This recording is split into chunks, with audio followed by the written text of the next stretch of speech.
போன எபிசோட் நம்ம எதை பத்தி பார்த்தோம் அப்படின்னா சூரிய வம்சத்திலே ரொம்ப புகழ்பெற்ற மன்னனான சரியாதி மன்னன் வந்து ஆட்சி பண்ணிட்டு இருந்தாரு. அதுக்கப்புறம் அவரோட மகனான ஆனர்த்தன் வந்தாங்க. ஆனர்த்தனுக்கு வந்து ரேவதன் அப்படின்னு சொல்லி ஒரு மகன் பிறந்தாங்க. ரேவதனுக்கு வந்து ரேவதி அப்படின்னு சொல்லி ஒரு மகள் இருந்தாங்க. இந்த ரேவதிக்கு திருமணம் பண்ணி கொடுக்கணும் அப்படின்னு சொல்லிட்டு ரேவத மன்னன் வந்து ரேவதி அழைச்சிட்டு பிரம்மலோகம் போனாங்க. பிரம்மலோகத்தில் போய் பிரம்மதேவன் சொல்றவே பேச்சை கேட்டு அவங்க பலராமருக்கு வந்து ரேவதியை திருமணம் பண்ணி கொடுக்கவும் செஞ்சாங்க. இந்த ரேவத மன்னன் பிரம்மலோகத்துக்கு போன சமயத்தில் சரியாதி மன்னன் வந்து ரொம்ப பேரும் புகழோட அவர் வந்து குசஸ்தலி அப்படிங்கிற நாட்டை வந்து ஆட்சி பண்ணிட்டு இருந்தாரு. அங்கிருந்து பூலோகத்தை மொத்தமா அவர் ஆட்சி பண்ணிட்டு இருந்தாரு. அந்த சமயத்துல அசுரர்கள் குசஸ்தலி மேல படையெடுத்து வந்து சூரிய வம்சனை அழிக்கிறதுக்கு பார்த்தாங்க. அப்ப அவங்க தப்பி ஓடி தலைமறைவாகவும் இருந்தாங்க. ரொம்ப நலிவடைஞ்சிருந்த சூரிய வம்சம் வந்து திரும்ப விருத்தியடை செய்யணும் அப்படின்னு சொல்லி நினைச்சிட்டு இருந்த சமயத்தில் தான் சூரிய வம்சத்துல வந்து இஷ்வாகு அப்படின்ற ஒரு மன்னர் வந்து பிறக்கிறாரு. அந்த மன்னர் வந்து நாரத முனிவர்கிட்ட தீட்சையும் பெறாரு. அவர் தேவி தியானத்துல சிறந்தவராகவும் இருக்காரு. அவருக்கு விகுஷி அப்படின்னு சொல்லி ஒரு மகன் பிறக்கிறாங்க. அது மட்டும் இல்லாம அவங்களோட சேர்ந்து 100 மகன்கள் பிறக்கிறாங்க. விகுஷியும் அவரோட சகோதரரும் சேர்ந்து அயோத்தி அப்படிங்கிற நாட்டை ஆட்சி பண்றாங்க. அதுக்கப்புறம் சகுனி அப்படிங்கிறவரோட 50 பேரை வந்து கூட அனுப்பி நீங்க வடதிசைக்கு போய் எல்லாரும் ஆட்சி பண்ணுங்க அப்படின்னு சொல்லி அனுப்புறாங்க. இப்படி புகழ்பெற்ற சூரிய வம்சம் திரும்ப விருதியடைய ஆரம்பிச்சது. அந்த சூரிய வம்சத்தில் இருந்த மன்னர்களும் சரி, அங்க ஆட்சி பண்ணிட்டு இருந்த எல்லாருமே சரி, ரொம்ப விசித்திரமாகவும் ரொம்ப சுவாரஸ்யம் நிறைந்தவங்களாகவும் இருந்தாங்க. அப்படி சூரிய வம்சத்துல அடுத்தடுத்து வந்த தலைமுறைகள் யாரு, அவங்களோட சிறப்புகள் என்ன அப்படிங்கிறப்ப தெரியணும் அப்படின்னா இந்த வீடியோ ஸ்கிப் பண்ணா முழுசா பாருங்க.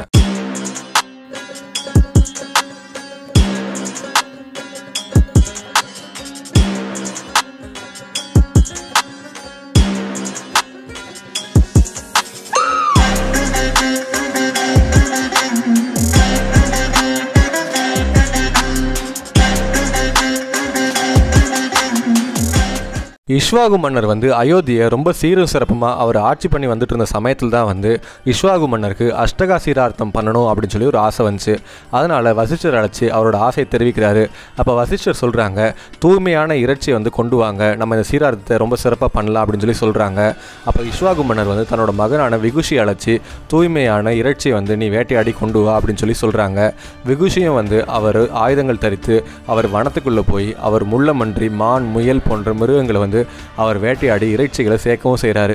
அந்த சமயத்தில் விகுஷிக்கு வந்து பயங்கரமாக பசி எடுக்க ஆரம்பிச்சது. அவருக்கு வந்து களைப்பும் அடைய ஆரம்பிச்சிட்டாரு. அதனால் அவர் எதுக்கு வந்தோம் அப்படிங்கிறதே மறந்துட்டு அவர் வேட்டையாடி வச்சிருந்த ஒரு முயலை வந்து அங்கே வெட்டி அவர் சமையல் பண்ணி சாப்பிடவும் செஞ்சார். அவர் பசியாற்றுனதுக்கு அப்புறம் தான் அவருக்கு ஞாபகம் வருது, சீரார்த்தத்துக்கு எல்லாருமே காத்துட்டு இருப்பாங்க, நம்ம இந்த இறைச்சியை கொடுத்தா தான் அவங்க சீரார்த்தம் பண்ணுவாங்கன்னு சொல்லிட்டு அவர் மிச்சம் இருந்த இறைச்சியை புறா கொண்டு போய் அவரோட தந்தையான இஷ்வாகு மன்னர்கிட்ட கொடுக்குறாரு.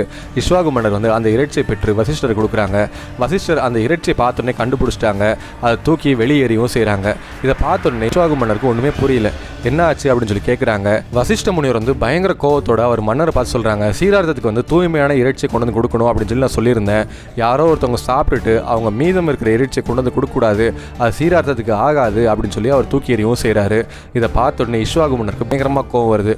அவரோட மகனான விகுஷிக்கிட்ட என்ன நடந்துச்சுன்னு சொல்லி கேட்குறாங்க. விகுஷியை வந்து தான் செஞ்ச தவறு வந்து ஒப்புக்கொண்டு அவர் நடந்த விஷயத்தை எடுத்து சொல்கிறாங்க.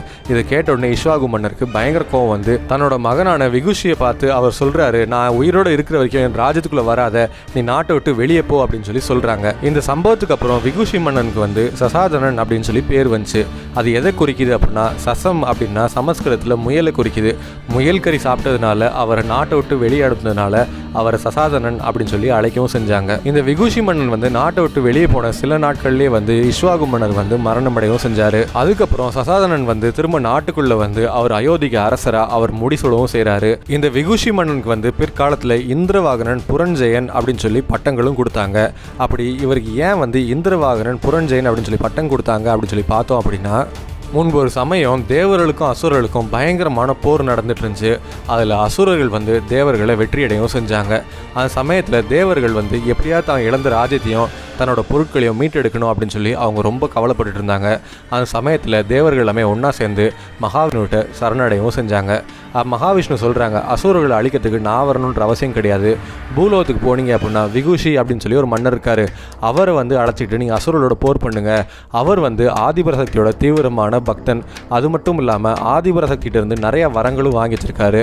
அதனால் அவர் அசுரர்களை எளிமையாக ஜெயிச்சு உங்களுக்கு ராஜ்யத்தை மீட்டு கொடுப்பாரு, நீங்கள் அவரோட உதவியை போய் நாடுங்க அப்படின்னு சொல்லி சொல்கிறாங்க. மகாவிஷ்ணு சொன்னதை கேட்டு தேவர்கள் எல்லாமே பூலோகத்துக்கு வந்து அவர் விகுஷி மன்னர்கிட்ட அவங்க உதவி கேட்குறாங்க.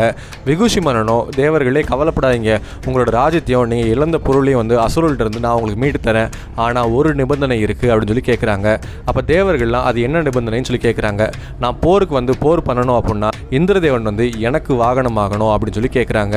இதை கேட்டு தேவர்கள் எல்லாமே தேவேந்திரன் கிட்ட இஷ்வாகு மன்னர் சொன்னது வந்து சொல்கிறாங்க. இதை கேட்டு தேவேந்திரன் வந்து அவர் அதிர்ந்து போகிறாரு. என்ன, நான் வந்து ஒரு சாதாரண மானிடருக்கு வாகனமாகிறதா? அப்போ என்னோட புகழ் அப்படிங்கிறது என்ன ஆகிறது, என்னோட மதிப்புங்கிறது என்ன ஆகிறது, நான் வந்து பலம் இழந்துட்டேன் அப்படிங்கிறத குறிக்கிறதுக்கு தானே அவர் என்னை வாகனமாக அழைக்கிறாரு அப்படின்னு சொல்லி அவர் நினைக்கிறாரு. அது மாதிரி இதில் மகாவிஷ்ணு வந்து தேவேந்திரன்ட்ட சொல்கிறாங்க, இல்லை நீ அப்படி நினைக்காத, இதனால் கண்டிப்பாக உங்களுக்கு வெற்றி பெறும் அப்படின்னு சொல்லி அவர் சொல்கிறாங்க. அது மட்டும் இல்லாமல் மகாவிஷ்ணு நிறைய நியாயங்களையும் நிறைய தர்மங்களையும் வந்து எடுத்து சொல்கிறாங்க. தேவேந்திரன் வந்து சரின்னு சொல்லி சமாதானம் அடைஞ்சு அவர் இஷ்வாகு மன்னருக்கு வந்து வாகனம் ஆகிறேன் அப்படின்னு சொல்லி சொல்கிறாங்க. இஷ்வாகு மன்னரும் போருக்கு தயாராகவும் செய்கிறாரு. அந்த சமயத்தில் தேவேந்திரன் வந்து அந்த சிவபெருமானோட வாகனமான எருது வாகனம் போல அவர் எருதா மாறி இஷ்வாகு மன்னருக்கு அவர் எருது வாகனமாகிறாரு. எருது வாகனமாக இருக்கக்கூடிய இந்திரதேவன் மேலே ஏறி அவங்க அசுரர்களோட போர் பண்ணி அசுரர்களை வெற்றியடையவும் செஞ்சாங்க. அசுரர்களோட ராஜ்யத்தை பூரா அவர் ஜெயிக்கவும் செஞ்சார். தேவர்களுக்கான ராஜ்யத்தை அவர் திரும்ப கொடுக்கவும் செஞ்சார். தேவர்கள்கிட்ட இருந்து கொள்ளையடிக்கப்பட்ட செல்வங்களையும் தனங்களையும் எல்லாத்தையுமே திரும்ப பெற்று தரவும் செய்கிறாரு. இப்படி அசுரர்களோட புறங்கள்னு சொல்லக்கூடிய ராஜ்யத்தை பூரா இவர் வெற்றி அடைஞ்சதுனால இவருக்கு புரஞ்செயன் அப்படின்னு சொல்லி ஒரு பட்டம் கொடுக்குறாங்க. இந்திரதேவனை வாகனமாக கொண்டு இவர் போர் பண்ணி வெற்றி அடைஞ்சதுனால இவருக்கு இந்திர வாகனன் அப்படின்னு சொல்லி பேரும் கொடுக்குறாங்க. அது மட்டும் இல்லாமல் காளை மாட்டோட முதுகுல அமர்ந்து இவர் போர் பண்ணதுனால இவருக்கு காகுஸ்தனன் அப்படின்னு சொல்லி பேரும் கொடுத்தாங்க. இவரோட வம்சத்தில் வந்த எல்லாருமே வந்து காகுஸ்தர்கள் அப்படின்னு சொல்லி அழைக்கவும் செஞ்சாங்க. இந்த விகுஷிமனனுக்கு வந்து பிற்காலத்தில் மகாவிஷ்ணோட அம்சத்தை பிருது அப்படின்னு சொல்லி ஒரு மகன் பிறந்தாங்க. இந்த பிருதுக்கு வந்து ரொம்ப பலசாலியான சந்திரன் அப்படின்னு சொல்லி ஒரு மகன் பிறந்தாங்க. அவருக்கு வந்து யுவனாச்சியன் அப்படின்னு சொல்லி ஒரு மகன் பிறந்தாங்க. அவருக்கு வந்து பரமதர்ஷ்டன் அப்படின்னு சொல்லி ஒரு மகன் பிறந்தாங்க. அவருக்கு சாவந்தன் அப்படின்னு சொல்லி ஒரு மகன் பிறந்தாங்க. இந்த சாவந்தனுக்கு ஏன் சாவந்தன் அப்படின்னு சொல்லி பேர் வந்துச்சு அப்படின்னு சொல்லி பார்த்தோம் அப்படின்னா, இவருக்கு இந்திரதேவன் ஆட்சி பண்ணி வந்துட்டு இருந்த சாவந்தி பட்டணத்து மேலே ரொம்ப ஆசை ஏற்பட்டுச்சு. அதனால அந்த இந்திரப்பட்டினமான சாவந்தி நகரம் போலேயே இவர் பூலோகத்தில் ஒரு பட்டினம் அமைச்சு அதை ஆட்சி பண்ணவும் செஞ்சார். அதனாலேயே இவருக்கு சாவந்தன் அப்படின்னு சொல்லி பேரும் கொடுத்தாங்க. இந்த சாவந்தன் மகாராஜாவுக்கு ஒரு மகன் பிறந்தாங்க. அவர் பேர் வந்து குவலையாஸ்வன் அப்படின்னு சொல்லி சொன்னாங்க. அந்த குவலையாஸ்வனுக்கு ஒரு மகன் பிறந்தாங்க. அவர் திருடாஷ்வன் அப்படின்னு சொல்லி சொன்னாங்க. அவருக்கு ஒரு மகன் பிறந்தாங்க. அவர் பேர் அரியவஸ்வன். அவருக்கு ஒரு மகன் பிறந்தாங்க. அவர் பர்ஹனாஸ்வன். அவருக்கு ஒரு மகன் பிறந்தாங்க. அவர் கிருசாஸ்வன். அவருக்கு ஒரு மகன் பிறந்தாங்க. அவர் பேர் பிரசன்னஜித். அவருக்கு ஒரு மகன் பிறந்தாங்க. அவர் பேர் வந்து யோனாஸ்வன். அவருக்கு ஒரு மகன் பிறந்தாங்க. அவர் பேர் மந்தாதா.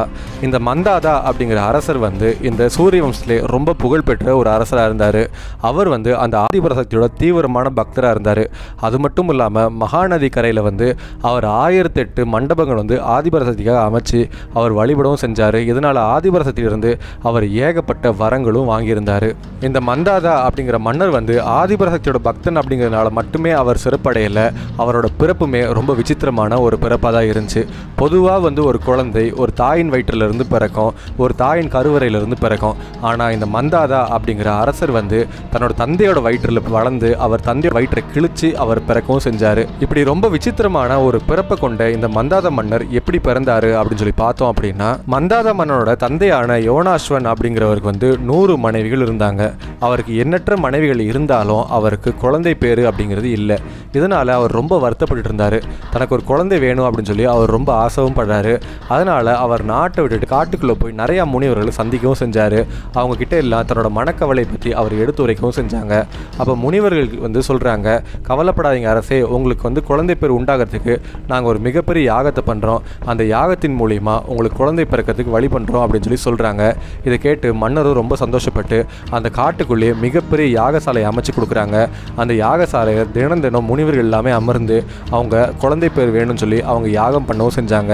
அந்த யாகத்தில் ஒரு கலசத்தையும் அவங்க வச்சு அந்த கலசத்துக்கு தினம் மந்திரங்கள் சொல்லி அவங்க பூஜை பண்ணவும் செஞ்சாங்க. ஒரு நாள் இரவு வந்து எல்லாருமே உறங்கிட்டு இருந்தாங்க. அந்த சமயத்தில் மன்னருக்கு வந்து பயங்கரமான தாகம் ஏற்பட்டுச்சு. அதனால் அவர் நீர் வேணும்னு சொல்லிட்டு அந்த யாகசாலை முழுசாக அவர் தேடி பார்க்குறாரு. ஆனால் அங்கே நீர் அப்படிங்கிறது இல்லை. அந்த சமயத்தில் தான் அவர் ஒரு விஷயத்தை கவனிக்கிறாரு. யாக குண்டத்துக்கு பக்கத்தில் ஒரு சின்ன சொம்பில் கொஞ்சம் தண்ணி இருக்குது அப்படின்னு சொல்லி அவர் கவனிக்கிறாரு. அந்த சமயத்தில் அந்த சொம்பில் இருக்கக்கூடிய தண்ணியை வந்து அவர் பருகவும் செய்கிறாரு. அவரோட தாகம் அப்படிங்கிறது தனியும் செய்யுது. அதுக்கப்புறம் அவர் உறங்கிறார். காலையில் வந்து முனிவர்கள் எல்லாமே பார்த்து ரொம்ப அதிர்ச்சி ஆகுறாங்க. என்னடா இது, நம்ம யாகத்தில் வச்சிருந்த கலசத்தில் இருக்கக்கூடிய தண்ணியை வந்து யாரோ குடிச்சிட்டாங்க, அது யாரு அப்படின்னு சொல்லி அவங்க விசாரிக்கிறாங்க. அப்போ மன்னர் வந்து சொல்கிறாரு, நான் தான் இரவு நேரத்தில் தெரியாமல் அந்த கலசத்தில் இருக்க தண்ணியை குடிச்சிட்டேன் அப்படின்னு சொல்லி சொல்கிறாங்க.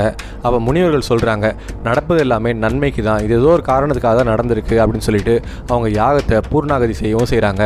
சில நாட்களுக்கு அப்புறம் பார்த்தோம் அப்படின்னா மன்னர் குடித்த அந்த கலசத்தின் தண்ணி சக்தியால் அவர் வயிற்றில் வந்து கரு உண்டாக ஆரம்பிச்சது.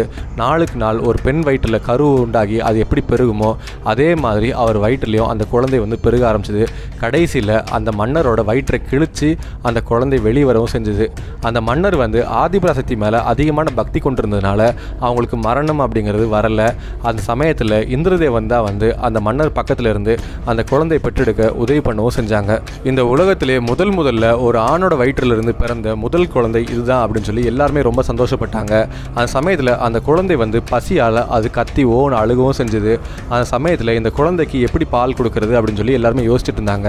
அப்போ தான் இந்திரதேவன் வந்து அவரோட சுண்டு விரலை வந்து அந்த குழந்தையோட வாயில் வைக்கிறாங்க. அந்த குழந்தை அந்த சுண்டு விரலை சுவைக்க அதுலேருந்து பால் ஊற ஆரம்பிச்சது.